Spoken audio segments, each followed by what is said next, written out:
What's going on, guys? Back for this Wednesday slate. Hopefully you guys all had a great Tuesday slate. The plays from Tuesday's slate were on fire, so make sure you drop a like and subscribe to the channel so you never miss out on these videos. And also follow me on Twitter at the DFS Process for any updates and giveaways that I do. But Tuesday's video was just full of great plays. Pitching wise, I told you guys to go with Pivetta and Stroman as your SP1 and SP2. Freed up all the salary to stack up Texas and Seattle.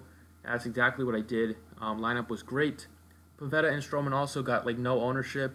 Pivetta was an easy play against a righty-heavy Arizona team, and Stroman was just way too cheap given all of his advanced stats pointed to him having lots and lots of positive regression. People just look at the ERA and just automatically say, pitcher's not good, but you got to look at the advanced stats. Stroman was just getting unlucky with the way the ground balls are hit, and he is an ace. He's only 27, coming off a career year. He should be trending upwards, not downwards. So he was an easy play at 4,800. I was all over him, right from the beginning. And then I was kind of shocked that Vargas soaked up all the ownership, as Vargas is just trash right now, and nobody should ever play Vargas. This slate, I am all over the Toronto Blue Jays against Brian Johnson.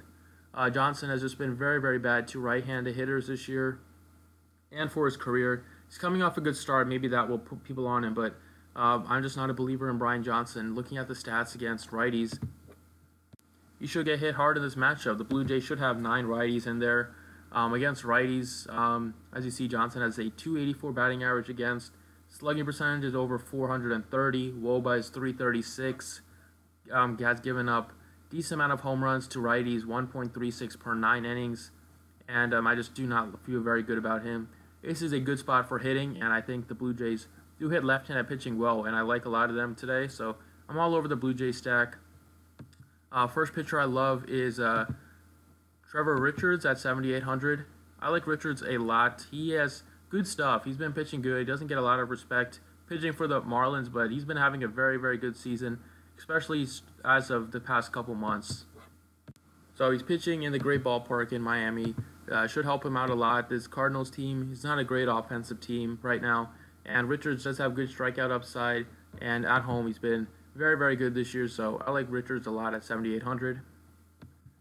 Next pitcher I like is Chacin at 7,500. I like Chacin a lot today. He's been pitching very well this year for the Brewers. Gets a great matchup here against the Padres. I think he'll be a little bit lesser owned because a lot of people went to Chase Anderson in this spot just last night, so they'll be less likely to go to Chacin here. But Chacin is so much of a better play than Anderson is at home. Anderson always struggles at home. Gives us so many home runs, but Chacin, on the other hand, has been very good at home this year. Hasn't given up many home runs, only 3 in 52 innings. And this Padres team strikes out so much against right-handed pitching, and Chacin does have good strikeout upside, averaging about 1K per inning.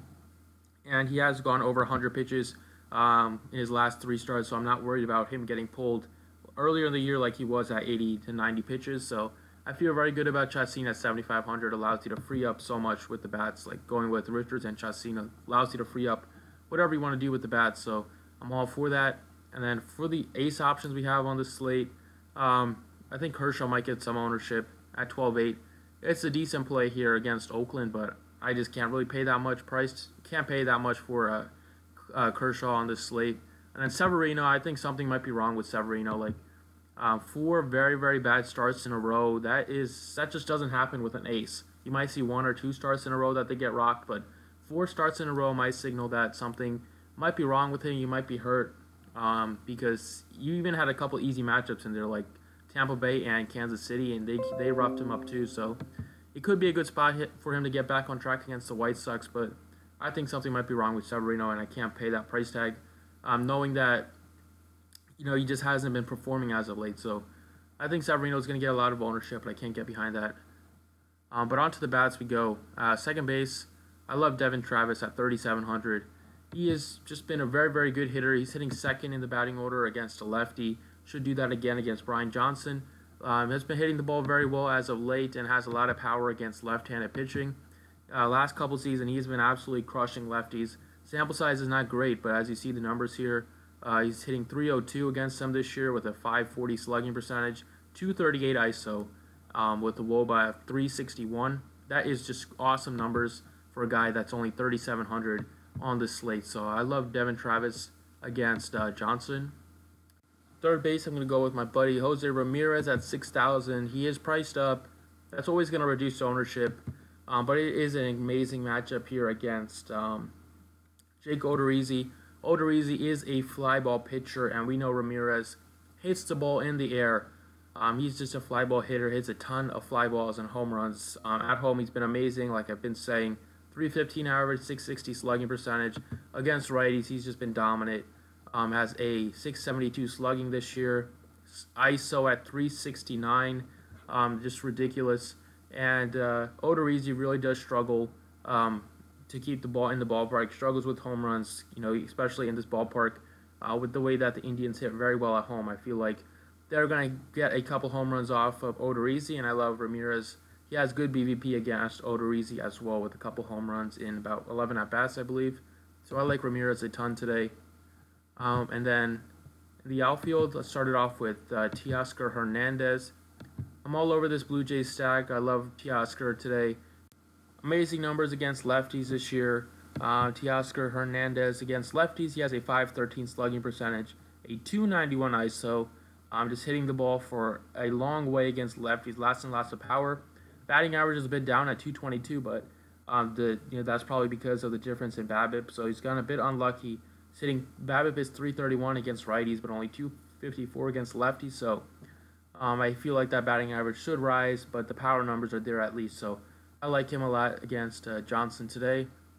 And then last but not least, I like Randal Grichuk at 3,900. Just a great value play, leading off against a lefty.